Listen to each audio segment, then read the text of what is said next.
dreaming today. Welcome to the Gig Boss Podcast, a show about artistry and industry in music. My name's Adam Meckler, and it's my mission to get you the tools to have a thriving career. And today, I'm talking to Adam Tucker. Adam is the owner of Signaturetone Recording. He built it up from the ground up. He's got his own space now, and we spend the episode talking about how Adam built up his business, how he moved from space to space until he had a space completely his own, what his clientele looks like, and his role as an engineer versus an engineer producer versus a producer. And I think these are really great little things to get into as musicians because we work in the studio a lot. We work with different kinds of engineers, and different engineers have different approaches to engineering. And some are more involved than others, and you'll get to hear Adam Tucker's response. I call him Tucker all the time. I'm not sure if I do that on the episode, but we've known each other a really long time. We worked at Birch Creek Fine Arts Camp together way back in like 2005 or 2006 for a whole summer. He was the audio engineering guy. I was like a camp counselor. Adam and I met back then and worked together a little bit, and he's become the dude who I've like gone to for a lot of my stuff. You know, my 2014 album, When the Clouds Look Like This, was recorded and mixed by Adam, which was my album that was listed as one of the best jazz releases of 2014 by iTunes. He has recently mastered some of my work and mixed and recorded some of my stuff. He's recorded a bunch of my wife's stuff. He's recorded Lulu's Playground stuff, my quintet. So he's been really involved in what I do, but he's really become one of the most well-known metal band engineers. To the point where, like, there's an episode where I talked to Brian Courage and Andrew Green about how to book tours. And Brian is a metal bass player in addition to being like a jazz bass player. And Brian talks about how Tucker's like one of the best, if not the best engineer for engineering metal music. Especially somebody who's like lives in both improvised worlds and metal worlds. And like Brian worked with him in a band called Abhor and Expanse, which is like a improvised metal group. So there's some really interesting stuff in this episode. We'll just get right to it. This is my conversation with my old buddy, Adam Tucker.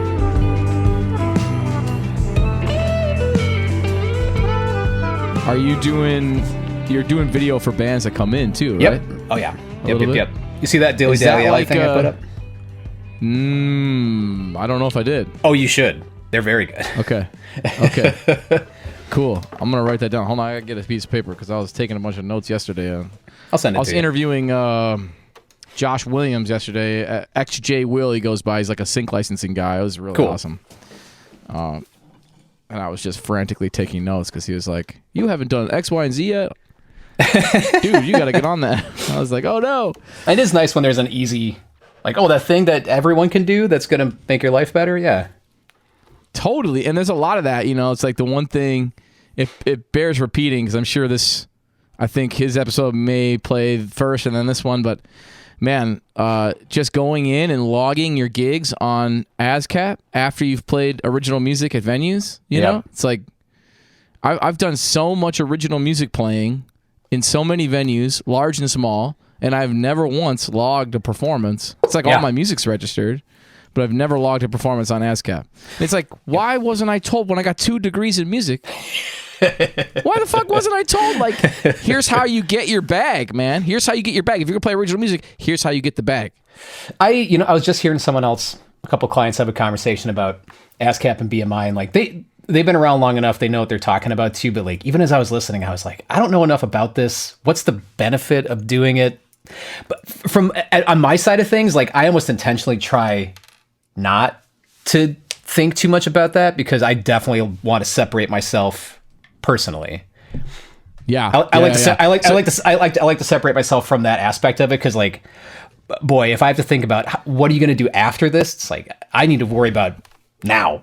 I need to worry about you putting the thing down now and how good it sounds, and then getting the best product. Yeah, and not just that, like it's the thing that you can stand behind. Like I'd rather have someone have a product.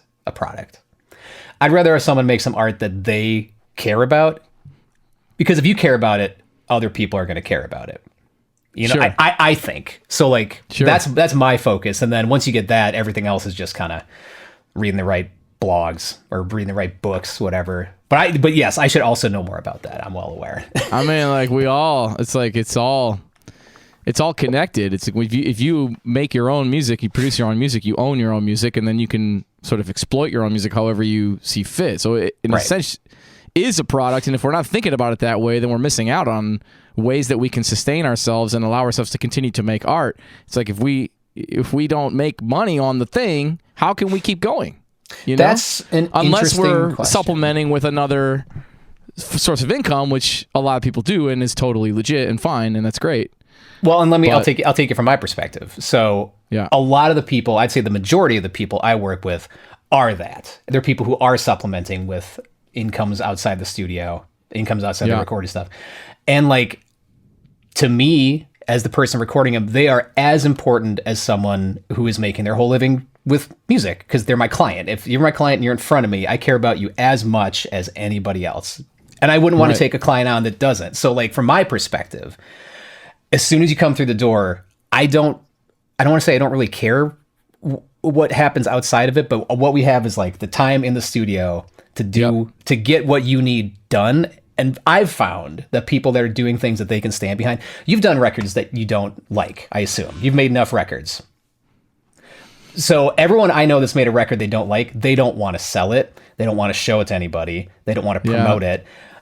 So the best thing I think I can do for people is to give them a record they care about, because then they're going to get excited about it. And if you're excited about something, that helps everybody else get excited. So that's the way I try to help people get a good product to sell. You know, it's interesting, man, because I thinking about that, I don't know that I've made a record that I don't like. I know that I've made a record where like I'm better now than I was then, but that's that's every record. Like, like at each stage, it's like I can see the potential here. I can see the personality here. I can see the earnestness. I can see the care and the love, and I can hear that in the music. And my students just now are hearing music that I released, that For Dad album that we recorded in your studio in like 2008. Oh yeah. It's like they're just hearing that stuff for the first time, and they all like it. And it's interesting. It's like I don't like that stuff anymore, and I pulled it off of streaming because I was like, I don't want anybody to hear this. But I just put it back up on streaming this morning, because all my students are like, why isn't it on streaming? We want to listen to it. I've been sending out the Dropbox link, you know? So your perspective as an artist isn't always the purest in terms of, in terms of like judging your own worth, you know? Yeah. Well, what I tell people too is like, hypothetically, in a best case scenario, every record you put out is the best thing you've done, but also it should be worse than the next thing you put out. Like that's absolute best case scenario. You're on an upward arc to always get better. Yeah. Is that going to happen? Probably not. But like, yeah, this record should make everything before it not feel quite as good to you, and your perspective, for better or worse, like your perspective is not other people's perspective. So I think that's great that there are kids who are like, that thing you don't like, I love it. There's lots of things I really like that people I know don't. And like, I think it's cool to be able to tell someone, no, that thing you hate, that's like my favorite thing. Yeah. You can't, I don't know. You can't guess on some of that stuff, but that's good. Same thing. I feel the same way about that Wander album that you also recorded and mixed, the live one where we did it at 3 different venues. Yeah. That one is like Paul Taylor, this really killing Memphis guitarist I just recently collaborated with. He was like, man, I've been listening to that album and I really like it. And I was like, no, that's the one you're listening to. You know, it's like, I liked that at the time. I wanted to chase that music, and I still play some of those tunes, but yeah, it's like, you know, I listen back to it and I go, oh, I wish I would have done this differently or that differently, or, you know, whatever. When would you ever not do that? Like that's like everybody. Yeah. Like I think it is healthy to be able to find a way to, what's the right way to say it? Accept what you don't like as a time capsule, and just put a flag down and say, that's where I was right there. And also accept when people say, I like that better than something that you love. Because there are people, like I have a client that something you said really stuck with me. He's like, man, I spend so much time working on some of these songs, and then this one song that I just farted out in 5 minutes is everyone's favorite song. Yeah, and man. You can't, what are you going to do? Tell people, no, I didn't work on that hard enough. You shouldn't like that. Like, what's the, I don't know. So I think being able to be flexible with your critique is good. I think having self-critique is good.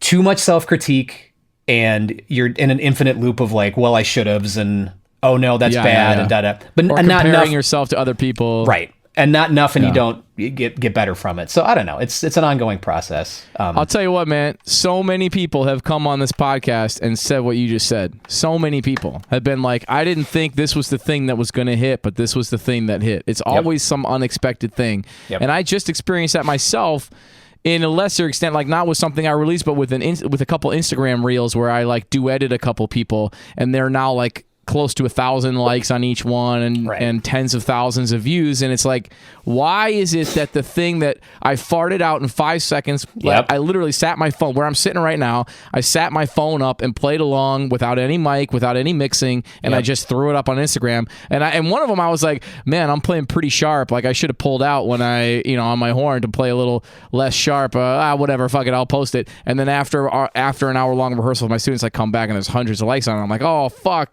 Everybody's seeing this one, it's like, oh no. But that, it's also increased a whole bunch of engagement in what people in my other stuff now, and like more people are following my Instagram page because of it.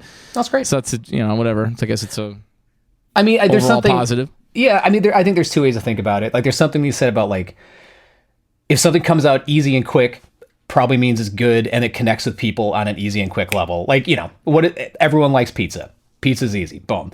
You can make this amazing deconstructed, like, oh, it's a drinkable steak and an edible milkshake. Ooh, it's a crazy, chefy meal. People will like that. Everybody loves pizza. So sometimes I think it's okay to accept that, like, give the people what they want, make it fast.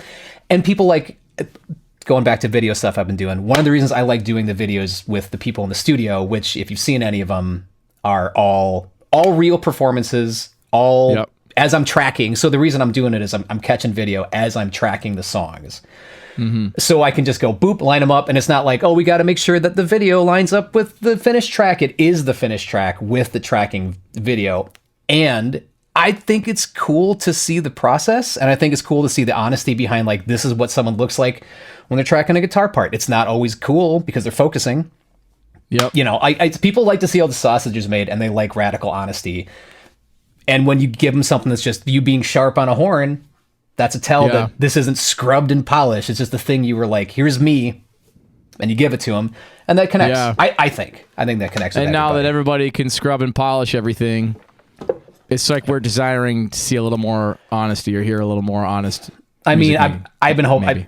People have been saying that for years. I've been hoping that's the case for years. I think it's a mixed bag. I think people still like perfection because perfection feels good. I get it. It does. Yep. But especially because everything can be perfect, it's nice to have that flow to go back and be like, well, I like, what is it? Wabi sabi, right? It's where a piece of pottery is cracked and then fixed with gold, where like the crack is the part of the art. Oh, yeah. People like to see like that little crack. I say, what do I say? Burnt parts of like a burnt part on a piece of toast. That makes the toast good. I'm looking for burnt parts. I like the crunchy burnt parts in music. That's like, oh, that's wrong, but it's better than right because it's wrong. Like, so that sharp note, maybe it's better than being in tune. I don't know. Yeah. Yeah. Josh was just saying that in the last episode. He was talking about small imperfection. He's in sync licensing. So he's like, little things that make your track sound human are important. Yeah. It makes it sound real. It makes it sound, I've had a lot of, not fights, but I've put my foot down in the studio with bands to be like, that thing you want me to get rid of, that's the thing people are going to like. You need to leave that. Oh, that mistake you made, you have to leave that because that's like a thing that grabs like this, and then it like hooks the rest of everything together. And if you get rid of all those little spots, then you just get like a nice, flat, smooth record, which is cool. And like I get the appeal of doing it. Like when I've had to edit stuff or when I've had to tune things, I get the appeal of perfection. It feels good, and I try to fight that as much as I can because too much of that and it's just bland soup, bland salad, nothing fancy. Right. Man, I think about that as an improviser too. Like I think about solos that I've taken on things and where like something came out that I wasn't expecting, which can happen on trumpet where you overshoot a note or you undershoot.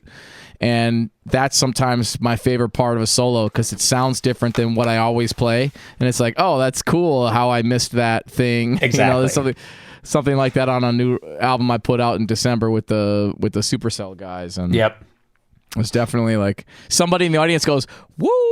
when I Oh play yeah. it, you know? It's like, that's whoops! yeah. I didn't mean to. You can hear that in the recording. It's like I didn't even mean to play that, but it sounded rad. Oh, that rocks. Oh yeah. No, I love it's just little things like that where like, I mean, this is I am not branching into new territory with thinking about how to make art, but like accepting the thing that happened and making it part of the thing, like yeah, it makes your life easier. Like my philosophy in the studio is like I like people to sound the way they want to sound, because then I can just capture what they sound like and then we're good, instead of having like, you know, expectations for this, not even like a good or bad thing, but like if your expectations over here and you sound like this, just do the thing that sounds like this. If you're trying to get over here but you're here, this is a lot of work.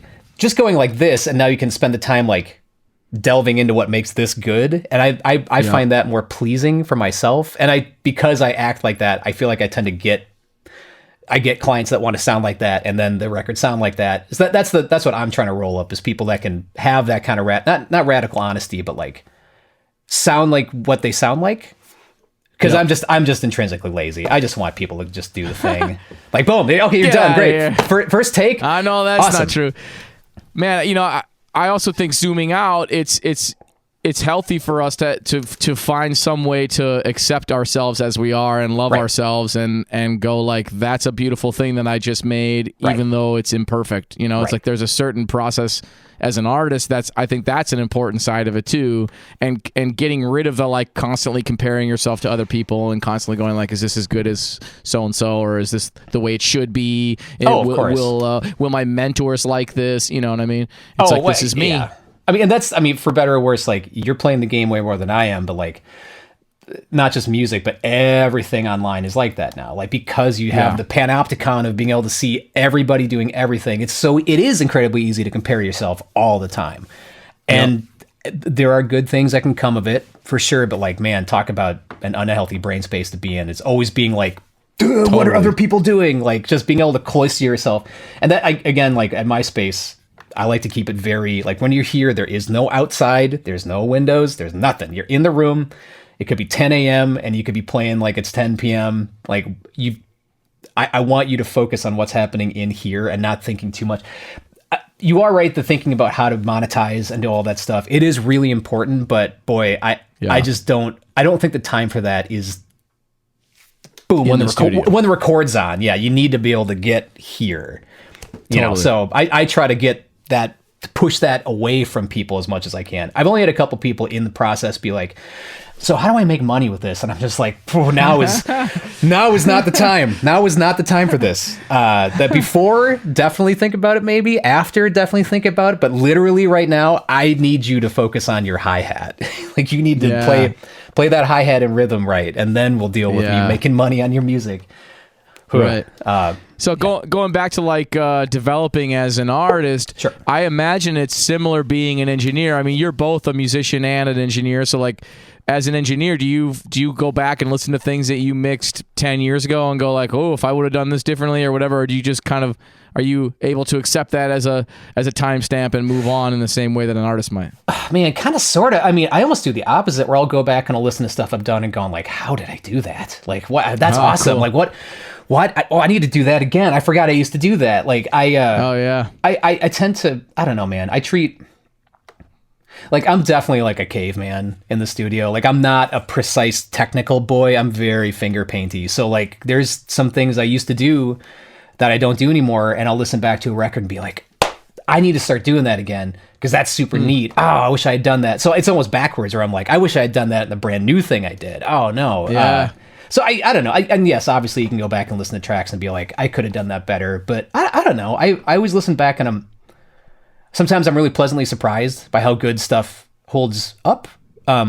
Especially considering, I mean, like when you first met me, like I was doing stuff in my bedroom and out of people's practice spaces, and some of that stuff sounds great. And part of me goes like, I need to get back to that vibe. Some, you know, I have a nice space and nice gear. I need to get back to remembering. I think it's important to take the stuff you were doing when you were having to do things because you didn't have equipment, and remember that you can still do that even when you have the chops. Like, I would say it's probably the same way with chops. Like, yes, you can do all these awesome things.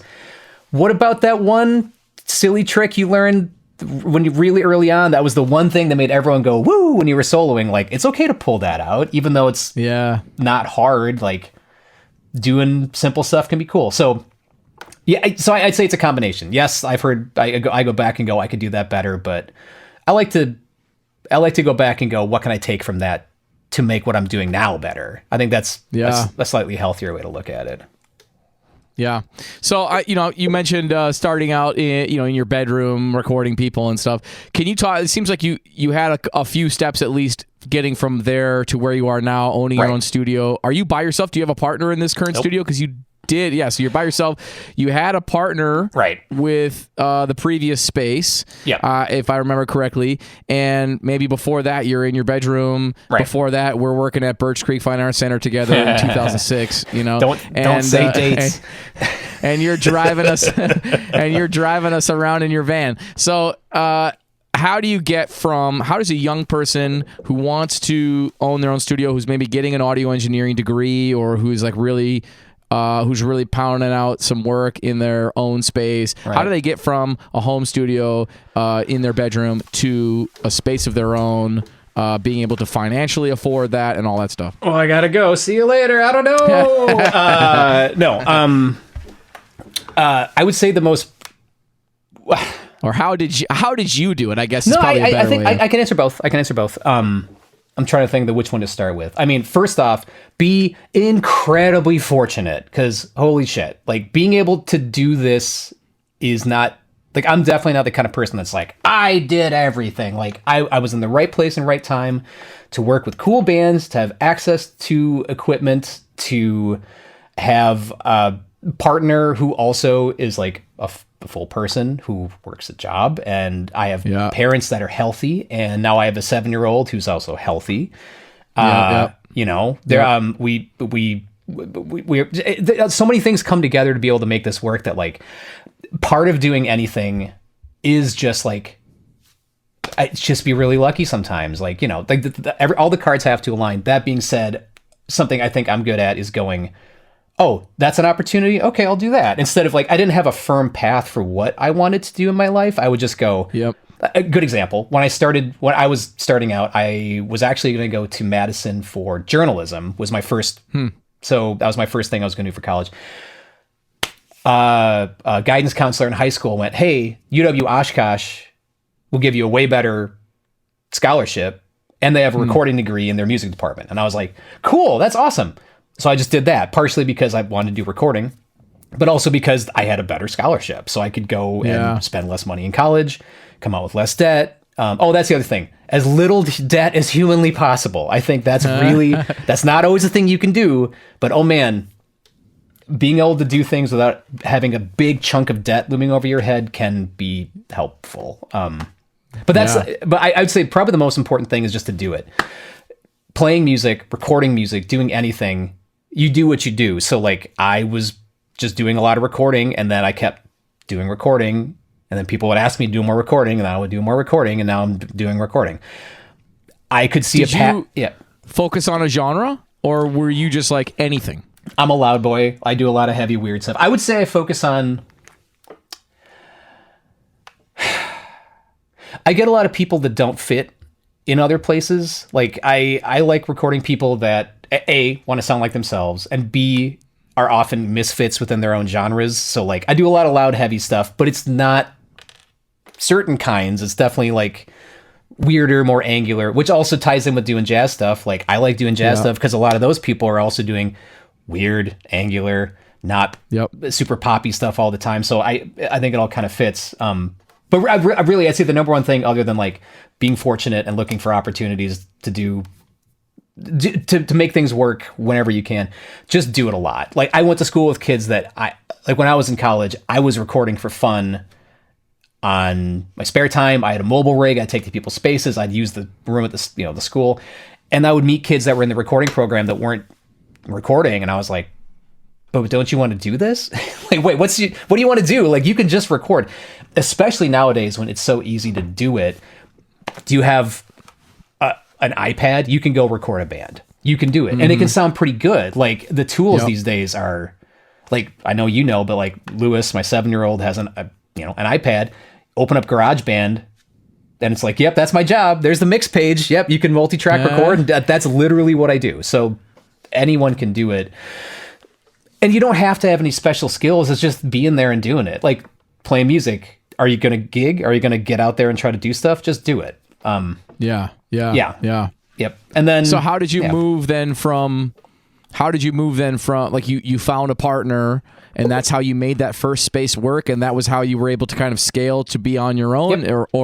Yep, pretty much. I mean, and it's just getting older too. Like, it's amazing what happens if you just keep doing things and accumulating things, and then eventually you have enough things accumulated to be able to, leverage that into, a building or a house. It's the same thing. I mean, it's like buying a house too. Like, how do you get a house? Well, you got to just do stuff for a while, and then hopefully you have the means to do it. And again, I feel very fortunate that I was able to make that all line up. Like, there's definitely no cheat code. Like, it's just sometimes things fall into place. But yeah, let me think. Just, being there and doing it. I mean, because I was at my old space for like 14 years. It was a long time. Long time. And like, I specifically got a space that was relatively cheap, kind of weird. Like, I was willing to live with, I'd say that's something you could take away is like, I am very willing to live with not perfect. I am not a chase than perfect kind of guy. And I think that gives me the flexibility to just do stuff. Like, I'm definitely just do it. Just get it done, whatever. If I'd spent my whole career trying to build the perfect space or to be like the perfect recording engineer, I wouldn't do anything. Like, I'm not going to be perfect, but I can push and get stuff done. So like this building too, like when I was having, I was in the middle of building it, I knew for a fact there's certain things I had to get done because as soon as it was time to land it, whether or not they were good or not, it needs to get done. So boom, get it done. So there's lots of weird idiosyncrasies about my new space that I know for a fact are weird or not correct, but I don't care. I'm using it. And I'm going to use it for the rest of my life. So whatever. Yeah.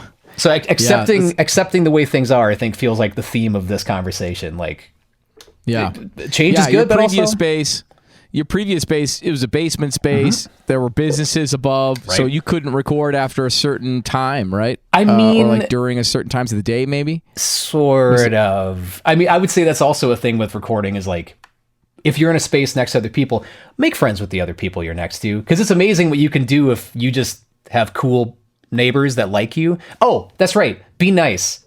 That's probably the most important thing is don't be a dick. Because you know who doesn't survive anymore is dicks. Like if you are not, the way I used to look at it is like, I still look at it. Back in the day to do my job, you had to have not just you, but like the corporation or the label you work for had to have all this equipment that no one else could have because it was prohibitively expensive. It was incredibly hard to run and upkeep.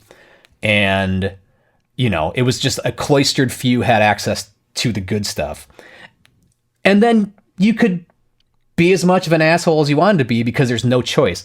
This day and age, there's infinite choices. Everyone can record themselves. There's a million people who will do it for free. There are people, and they're really good at it. Like, there's so many things out there that what you have to be good at is being cool and listening to people and trying to help. Because once you do that, people love that. Like, because, yes, like, of course they do. So don't be a dick. I think would probably be don't be a dick, take opportunities when you get them and just do it all the time. And that's probably good advice for pretty much everything, I suppose, huh? Totally, man.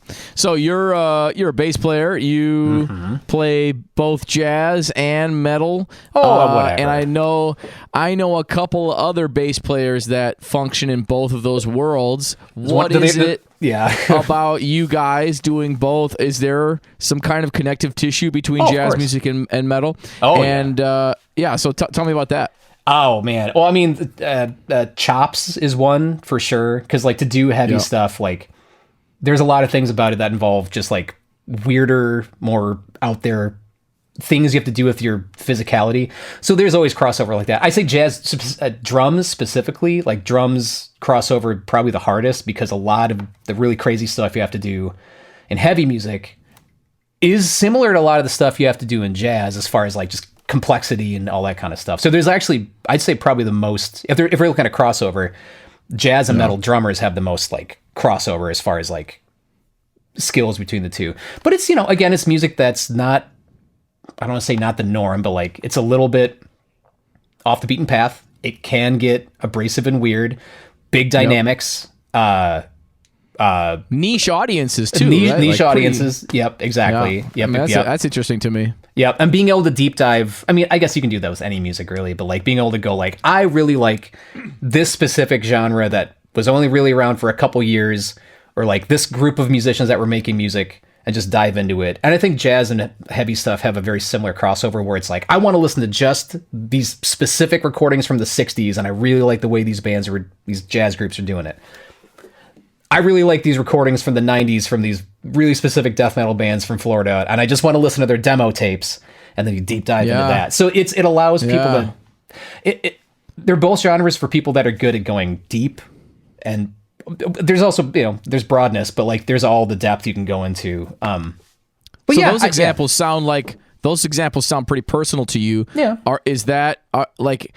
Do you feel like so Brian Courage was on the show not long ago talking about Abhorrent Expanse and talking about you. He talked about you and your skills as an engineer, and he basically was like, Tucker's one of the best metal engineers in the world.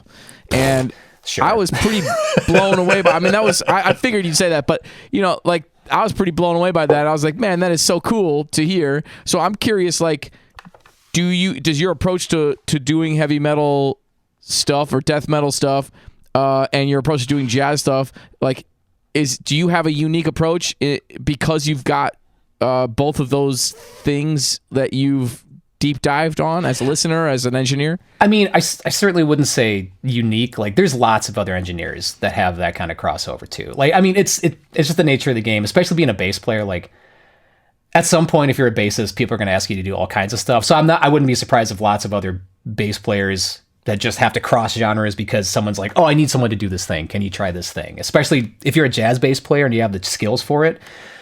Yeah. You get asked to do all kinds of stuff because people know you can play. But I don't know. Like, I think I keep coming back to the honesty thing. Like, me, like something I like about my jazz stuff is I want it to sound like people sound. Like, I'm not a fan of overly analytical things all the time. I like to hear the band playing because that's what's interesting to me.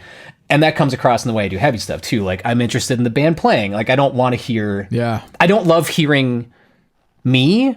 Like, there's a lot, especially in heavy music, there's a lot of... You can hear the engineer doing the things where it's like, oh, those drums don't sound like that. That's the engineer taking 100 hours and tweaking all these drums to be perfect. And it sounds rad, but it doesn't sound like the drummer. I like to be able to hear a record and go, that's that person playing. That's the way that person plays that drum. And that's something about jazz I like too, is going, like, that's the way, I can hear exactly how Eric Dolphy sounds because when he hits his horn, you're like, that's Eric Dolphy. And there's no like, it could be any sax player. Like, I like to hear unique voices on instruments. And that's what I try to dig out of people, kind of in any work I do, but really in heavy stuff. Because it is so easy to be... We're using the same plugins as everybody. We're using the same drum replacers as everybody. So it sounds like everybody. Yep. So I try to combat that by making you sound like, for better or worse, it's going to sound like nobody else, and it's going to sound like you. So if you're cool, like that, as an artist, that's like ultimately the most important thing. You want somebody to be able to turn on a record and go, that's Adam Meckler on trumpet. Like, I can do that with any... with Dizzy, with Miles and Clifford, and it's like I can go. Chet Baker the other day, Jana was turning on a recording, and she goes, "Who is this?" And I go, "That's Chet Baker." And she goes, "What year?" And I go, "1955," and it was 1953. It's like I didn't know the recording, but I could hear in his, hear in his tone and his approach to playing. I just knew right away that's Chet Baker. It's the same idea. When I hear Miles play one long note, and I go, "That's Miles." It's like you, and it's not necessarily the facility and the technique that's like, oh wow, that's and if that is a characteristic of Dizzy Gillespie, but you can hear Dizzy Gillespie play a couple notes and go, that's Dizzy because of the sound of his instrument, right? So it's like capturing that sound has got to be paramount to an artist becoming themselves on recording. I would hope so, but I mean, again, you go back to the thing, like how do I make money with this? I think a lot of people get hung up. I'm sure in the jazz world too, but like people get hung up on, well, what's industry standard? Like, what is everyone doing? That's like, why is this band that's really popular? Can we sound like that? And like, I know for a fact I don't get work because I don't go, I can make you sound like that. Because I can bend, like there's ways I can bend things to make people sound like you can kind of go over here. But if you're trying to get from here to here, sometimes you just can't make that gap bridge. And that's when I find the absolute hardest sessions happen, is where you're trying to get to a place that's hard to get to. And I just don't want to do that because it's not fun. I'd rather, if it's all the same time in the studio, I'd rather have it be, oh, that's awesome. Now we can do this other awesome thing. And this is super cool and interesting, instead of like, okay, how am I going to string out this chord to get it to connect to make it work? Like, I don't know. But yeah, I don't know. So you think people swimming upstream a little bit, right? And not to say there's something, I don't have a problem with engineers or bands that want to go like, we are trying to sound like this thing that we are not. I think that's cool. There's a lot of art I listen to where I think it's very studio specific, and obviously the band can't do it live, but it's an art piece and it sounds great. I think that's cool. The problem is where there's a disconnect between this is what we sound like and what we're recording, and this is what we want to sound like. If you know you want to sound like this and that's the way we come in, totally fine. But it's the communication up front. Oh, that's another one. How do you do this job? Communicate with people. Listen when people tell you things. Listen to what they want to do. Just pay attention and try to like think, how can I help people do the thing? So when someone comes to me and says, I want to sound like this, and I go, okay, well, you sound like this. Well, how can I help them get there? Like, especially before they track. This is all, again, this comes back to like, what can we do before and after the recording? Because when you're in the recording process, sometimes it's just like the wheels are up and we're going. There's not a lot of change we can do. You're going to sound like what you sound like. But if I can see someone, like I've done a couple things where I've gone and seen bands in advance and been like, okay, well, you want to sound like this. We're recording in 2 months. These are things I would do if I was you, leading up to it with practice and with, analyzing your songs to get it closer to here, so that you don't come in where you are now. Because if you come in where you are now, we're not gonna be able to get to where you want to be. So, right.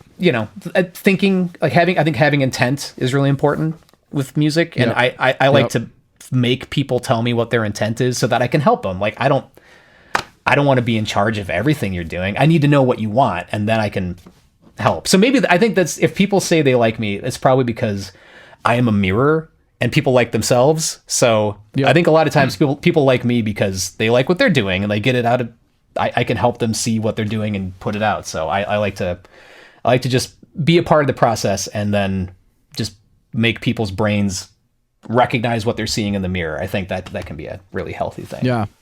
Are you also producing records? Or like, there are some engineers who are like producers and engineers. Are you getting like points on some records, and is that another avenue of income for you, or is it all just like, I do the work for you to record and mix and master? Again, mostly because of the way I work, I wouldn't even have the opportunity. Like, I'm working with so many, someone, I can't remember who said it to me once, but someone once said it's probably the hardest time ever to make money with the music you're making, but it's also probably the easiest time ever to make enough money on it to pay for doing it. So like the break even point is way easier in making music, which is cool because that means that a lot more people can make music. If you don't have to make your living doing it, suddenly these people can make amazing art and they don't have to worry about like, well, if I don't make this much money, I can't do it again. And that means that people that aren't professional musicians are getting in the game. And there's a lot of really talented non-professional musicians out there that are just they're doing it for fun and they're making awesome stuff. And then they go back to their day job, and a lot of times people don't even hear their records. Like there's a lot of albums I've done where not a lot of people have heard them, and it's just like, man, that's so good. That's such a good record, but like, you didn't do it for other people, you did it for you. And I think that's important. Like I don't know, I come at it from a different place, but no, the points thing, I don't even know if I'd want to do that if I had the option. Like I like the cleanness of just going, you're paying for my time and you're paying for my services, and when that's done, I would hate to like have to chase down a band to like be like, you're not paying me money. Like that doesn't feel like something that would make my brain happy. So I don't know. I just don't feel like that's a thing I'd want to do. But the producing thing is interesting. I think there's a mismatch sometimes with engineers and bands when a band either doesn't want the engineer to be a producer and the engineer starts producing, where they're like, I'm going to change all your stuff because I'm the engineer. But if you don't talk about that with someone in advance, I feel like that's again, communication, like expectation management. Am I a creative part of your process? And there's no way you can do this job without having some creative input, obviously. But Right. it helps when bands can explicitly be like, we really want your input. We're open to it. Awesome. Say that out loud. I think more importantly is to know when it's not your place. I think a lot of engineers, because you can go, oh, well, I'm just going to fix this thing. Oh, I'm going to do this, and I'm not going to tell you about it. Yeah. When I fix people, I tend to tell them to be like, do you want to get better? This is a problem. I can fix this now. You should listen back to this and try to get better at it. So next time you come in, I don't have to fix it. I think that's healthy. I think that helps people. I think the mismatch between what the job is causes friction in the studio. The flip side is if a band really wants someone to be creative and the engineer just goes, is that good enough? If someone says, is that good enough for you? That is often a tell that they're checked out, which happens. Yeah. I get it. Not into it. Yeah. I do get it. I mean, and like, I've said things like that, but I try to couch it a little bit where I'll be like if that's good enough for you, that's fine. I might change it. I might do something different. I might want another one. But if someone tells me twice, that's what I want, even if something's, I have a good story about this. So I was recording someone who came in, wanted to do a vocal and an electric guitar. Great. They started playing and the guitar was pretty out of tune. And I was like, oh, I'll get you a tuner. And they went, no. And internally I was like, whoa, interesting. And I said, are you sure? Are you sure? Because you're out of tune. And he went, all right, I'll tune the G string and I'll tune the rest of the strings to that by ear. And that's it. And I was like, sold. Whatever that vibe is, that's so specific. I love it. I love it. Whatever you have in your head, I want to see what this is because that's what you want. Now, if you come back to me in a month and been like, man, why is my guitar so out of tune? I'd have been like, but I trust people when they tell me this is what I want to sound like. And a lot of times that has benefits. Like there's tones I've heard that on the face of them sound terrible. You put it in the mix and you're like, oh, context matters. You wrote your entire album around this weird tone. If I had immediately just been like, you're not using that because it sounds bad, use this, the whole record's ruined. Yeah. So I trust people when they tell me this is what I'm doing. And I think sometimes, again, where friction comes is where a band's like, we want to do it like this. And the producer's like, the engineer is like, well, I'm going to tell you to go like this. There it is. And that can make cool stuff happen. But boy, like, I don't know, man. Like that just ends up for me feeling like people fighting against each other. And every now and then those fights make really interesting art. But I don't know. There's got to be some great, too. Like there's great examples of intonation being totally fucked and having the be great record. I mean, it's absolutely like Don Cherry and Ornette Coleman playing together totally out of tune. All the New Orleans brass bands down there, man, they're all playing badly out of tune. It's part of the vibe. Money Jungle, Garage Rock.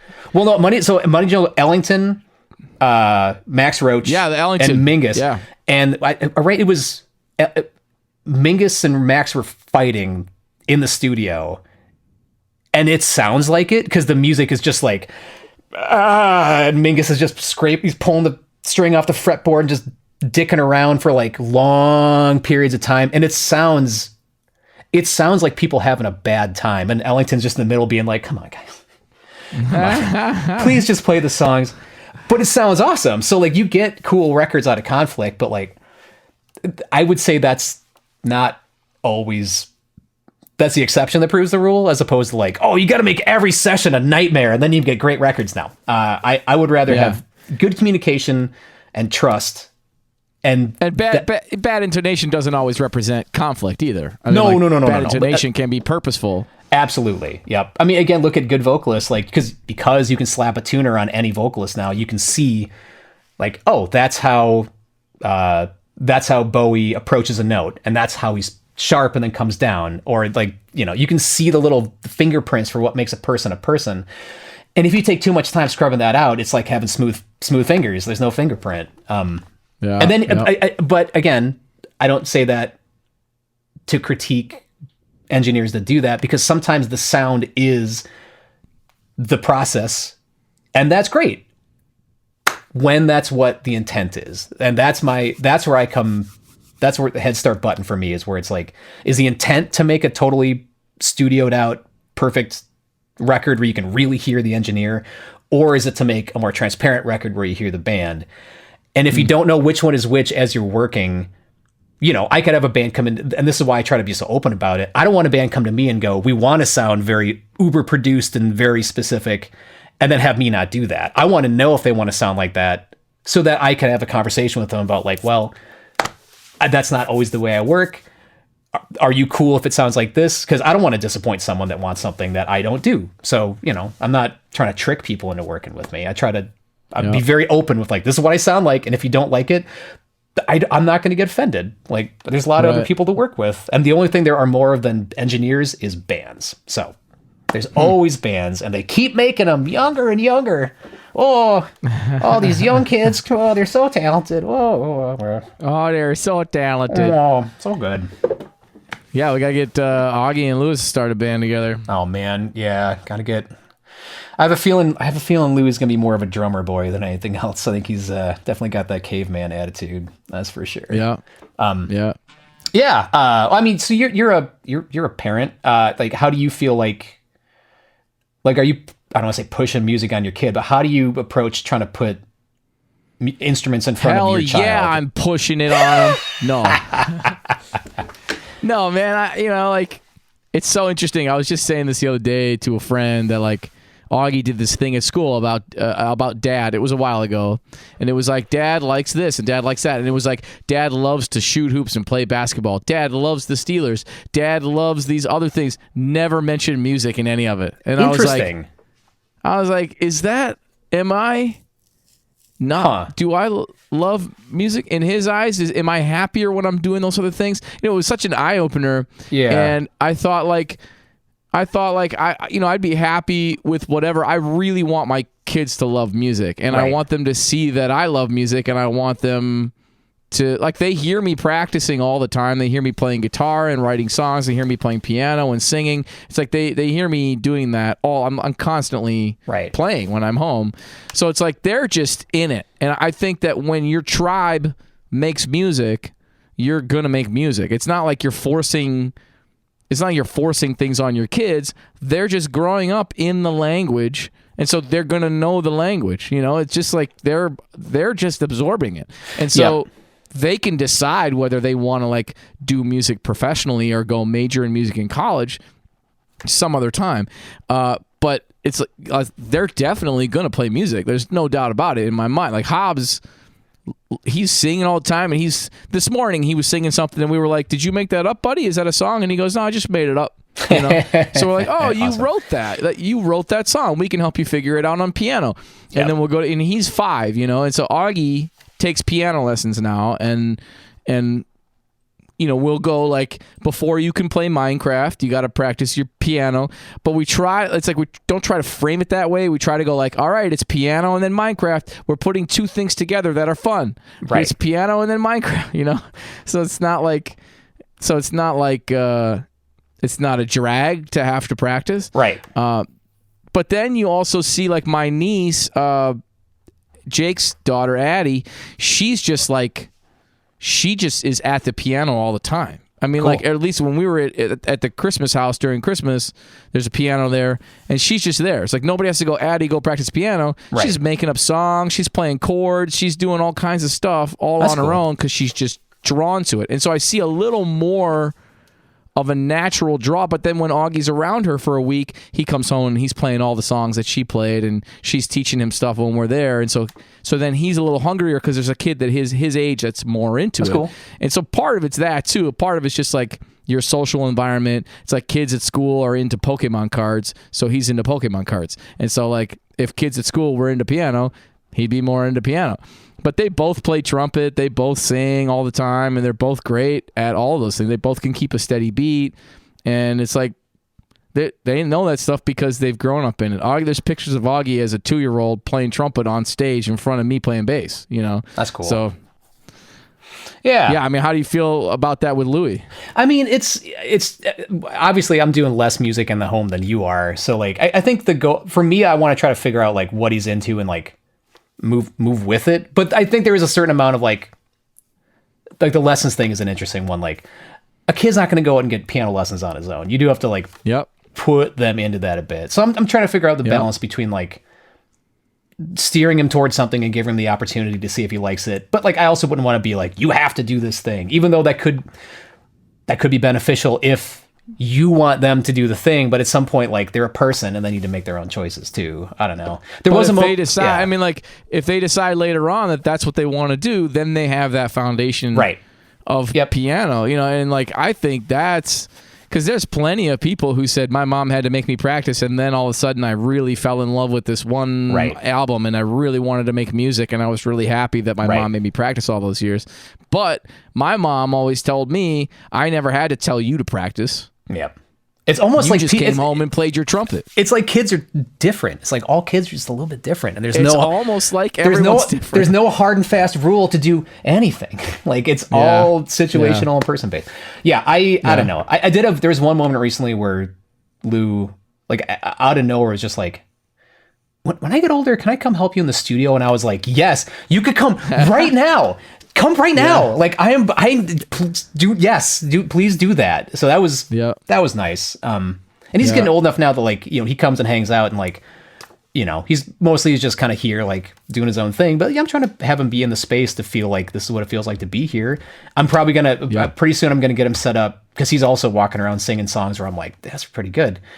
I'm going to get him a little home, because, you know, it's really easy to get a home recording set up. So I'm going to get him like a little looper and a microphone, and we're going to plug it into his iPad and just have him be able to go like, do your own, if you feel like doing something, could be anything, record yourself, mess around, like, why not? Like give him the tools early and just like see what happens. I don't know.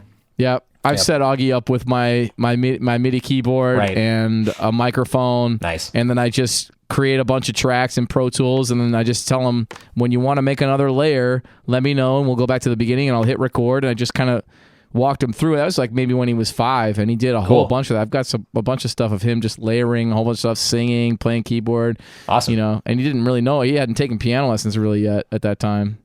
Maybe he was just starting, but... No, that's good. I think putting tools in front of kids, giving them some directional pushes, but also like being able to see where they want to go with it. Because like if my kid doesn't want to do anything involved with music, fine. I don't know. Like maybe he's got a brain for something else. Like I'm not going to be mad about it. I think again, it comes back to like expectation management and listening. Not to try to bring circles around, but like you can only push so much, and sometimes the right thing to do is to follow that path of least resistance, because sometimes that lets you get places faster, because it's what's happening, and you can fight against stuff, and sometimes that's important. But like, I don't know, man. Like, yeah. I mean, but I imagine as a kid, it must be pretty stinking cool to see your cool ass dad sitting in a cool ass studio recording a bunch of cool ass bands. I have no idea. I also think the opposite could be true, where he's like, and actually, and this is why I was going to say, this is one reason why Augie might have not said anything about music. He's just like, oh yeah, that's just like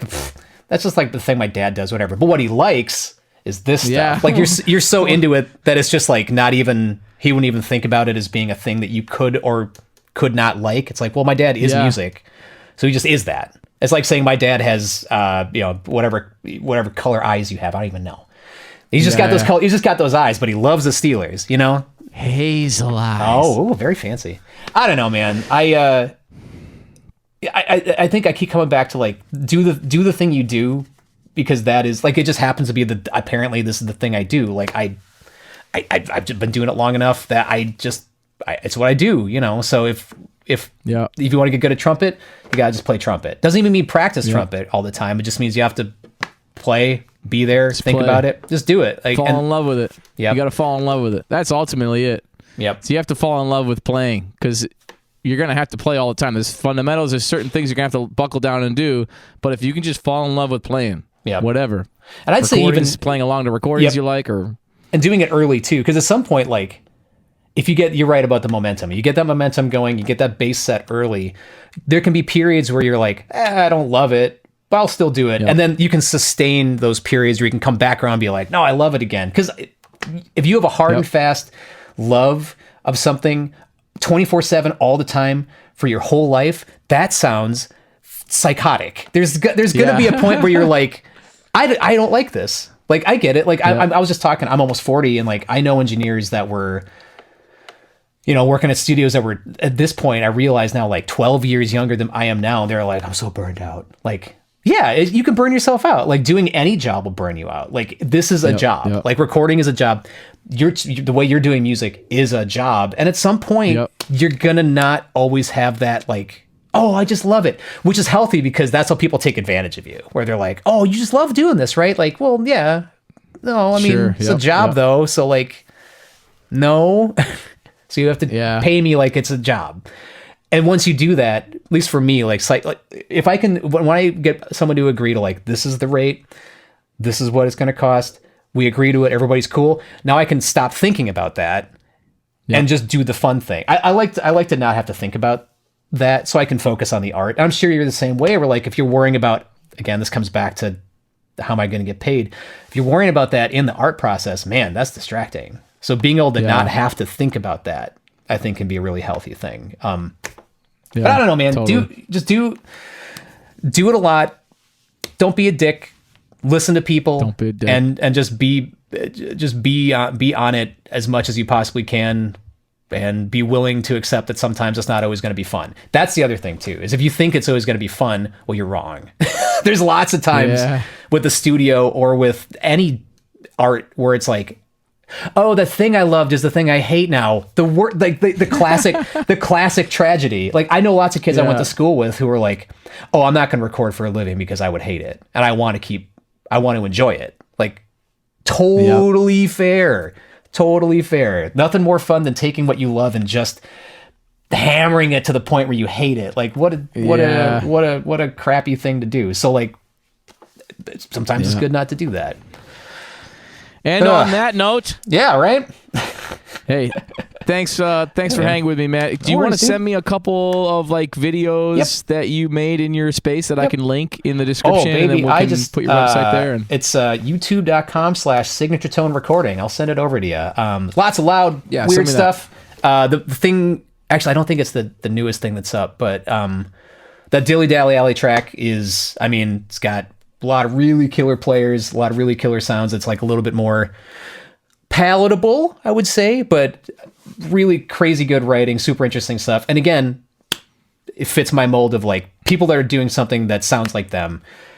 It could be any genre of music. If you want to sound like the way you sound, I'm there for it. It could be It could be anything. But I'll fire that over. And yeah, I don't know, man. Sometimes I'll have to see you in person. Yeah, you have two kids, so you have more of a reason not to travel than I do. But yeah, right. I gotta travel. I gotta travel to play because I live in the UP, man. So I gotta travel to play. That's true. So I was in Detroit last week. Played at Cliff Bell's. My students opened. It was fun. Cool. And hopefully more stuff in Minneapolis and Chicago soon. Yeah, that's probably cool to see students of yours like getting old enough to be doing the thing. Like that's neat. I guess I mean, these were like current students that opened. I suppose you're doing college stuff. It's not like I brought them with. I mean, it was like a whole tour for them, and then I booked a thing of my own during it. But yeah, it's they're great. They're great. They're doing it. They're doing the thing. They're engineers. They're all going to be engineers.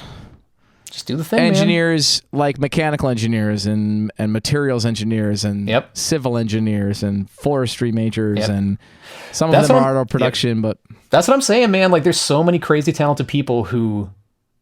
It almost seems like cheating when it's like I've seen this too with like people who are engineers who are just like, oh, I do it for fun and I listen and I'm like, that's so good.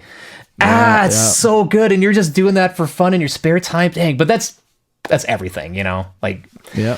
And I think it's important to embrace that. Like, it's some of my favorite people are the people that just are crazy talented that aren't even doing it they're just doing it for fun. And man, it's important to remember that you can do it that way and then transition to full-time music if you want. If that's something you desire. It's like a lot of people have that model of working a job for a while until they can build up sustainable income in the field, and then they transfer over. Right on, man. Well, that's Or and that's they like marry that's someone who makes money. That's the other way. I mean, and that like, and your whole thing too is like showing people that you can do that. I think it's important to give people the opportunity to go like, there are paths to do that if you want.